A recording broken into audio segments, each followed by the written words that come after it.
ایک حدیث میں ہے اس کا الفاظ میں نے سنو، حدیث میں من أحيا سنتي فقد أحبني ومن أحبني كان معي في الجنة.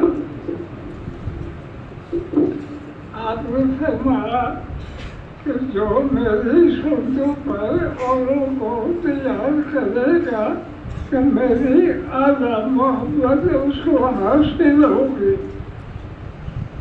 جس نے یہ محبت حاصل کی تو جنت میرے ساتھ ہوگا، حضور کے ساتھ ہوگا. اس لیے سب نیت کریں کہ ہر سنت پر ہر مسلمان کو تیار کرنا. جو سنتے چھوڑ رہے ان کو سنتوں کا پابند بنانا. تو آپ نے فرمایا کہ جو میری سنتوں کو زندہ کرے گا، لوگوں کو اس کو تیار کرے گا کہ میری اعلیٰ محبت اس نے حاصل کی. یہ محبت جو حاصل کرے گا جنت میں میرے ساتھ ہوگا، حضور صلی اللہ علیہ وسلم کے ساتھ ہوگا. تو سب نیت کر رہے ہر سنت پر عمل کرنا.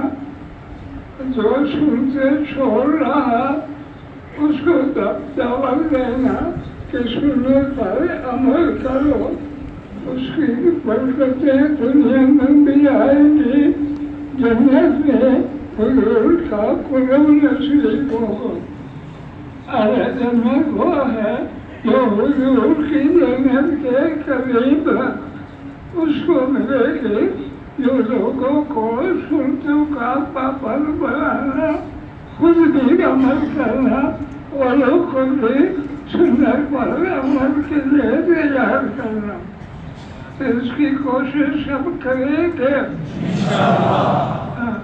دعا بھی مانگے کہ اللہ ہمیں ہر سنت کے زندہ کرنے کی توفیق عطا فرما. ہم بھی سنت پر عمل کریں. جو سنتے چھوڑ رہے ہیں وہ بھی سنتوں کے پابند بنے. ٹھیک ہے.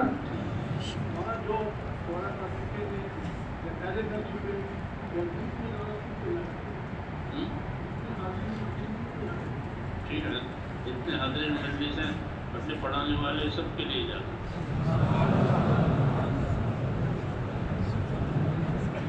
ابھی جیسے میں نے عرض کیا کہ خدمت کرنی ہے دین کی.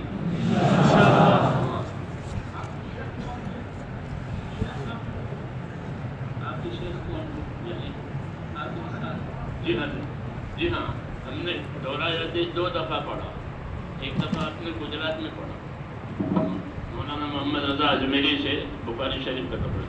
پھر 1 سال دیوبند میں لگایا، تو وہاں 1 سال میں دورہ حدیث پڑھا.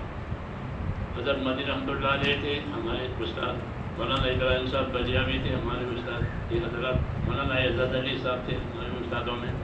یہ حضرات ہمارے اساتذہ.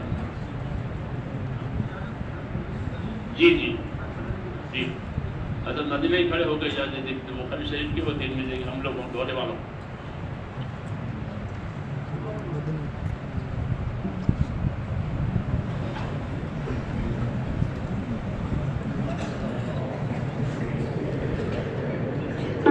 سنتي فقد أحبني ومن أحبني كان معي في الجنة.